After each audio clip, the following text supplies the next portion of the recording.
الحمدللہ وحدہ الصلاة والسلام علی من لا نبی بعد اما بعد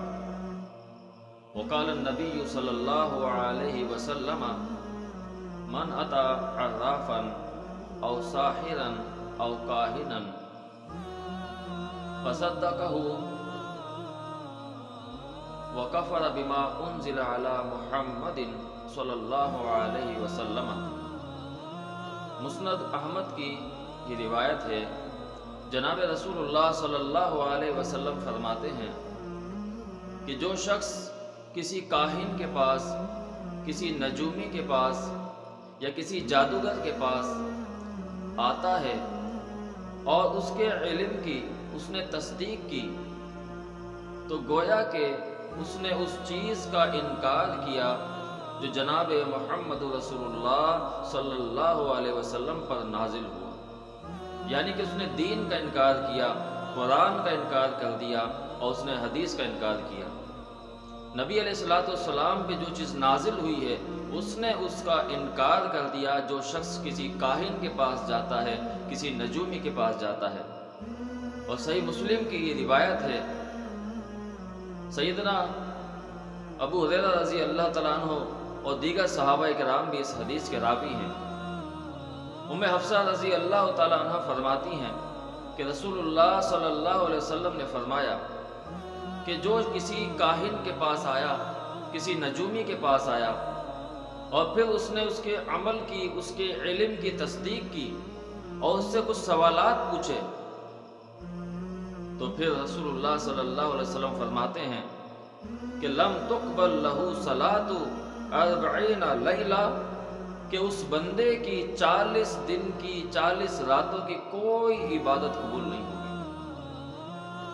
محترم سامعین، یہ کوئی معمولی مسئلہ نہیں ہے،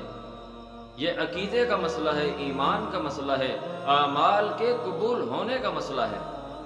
آج ہمارے معاشرے کے اندر جگہ جگہ کاہن بیٹھے ہوئے ہیں، نجومی بیٹھے ہوئے ہیں، لوگوں کے مستقبل کے حالات بتائے جاتے ہیں اور لوگ شوق سے، ذوق سے ان کے پاس جاتے ہیں، اپنے حالات معلوم کرتے ہیں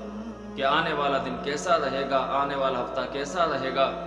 ہمارے حالات کیسے ہوں گے، کاروبار کے اندر نفع ہوگا، نقصان ہوگا۔ یہ ساری چیزیں کاہنوں کے پاس جا کے، نجومی کے پاس جا کے، جادوگروں کے پاس جا کے حاصل کی جاتی ہیں، اور اس حدیث کو نظر انداز کر دیا جاتا ہے کہ اگر ہم ان لوگوں کے پاس گئے اور ہم نے کسی عمل کی تصدیق کی، ان کے علم کی تصدیق کی اور ان کے پاس جا کے اپنے مسائل کا، اپنے معاملات کا حل نکلوانا چاہا، تو اس بندے کی رسول اللہ صلی اللہ علیہ وسلم فرماتے ہیں کہ 40 دن تک کوئی عبادت قبول نہیں ہوگی۔ اور دوسری روایت کے مطابق جناب رسول اللہ صلی اللہ علیہ وسلم فرماتے ہیں کہ اس نے اس چیز کا انکار کیا جو محمد رسول اللہ صلی اللہ علیہ وسلم پر نازل ہوا، گویا کہ اس نے دین کا انکار کیا، اور دین کا انکار کرنے کا مقصد یہ ہے کہ وہ کافر ہو گیا۔ اگر اس حال میں اسے موت آ گئی تو اللہ رب العالمین کے ہاں کیا جواب دے گا، قبر کے اندر کیا معاملہ اس کے ساتھ پیش کیا جائے گا، حشر کے اندر اس کا کیا معاملہ پیش کیا جائے گا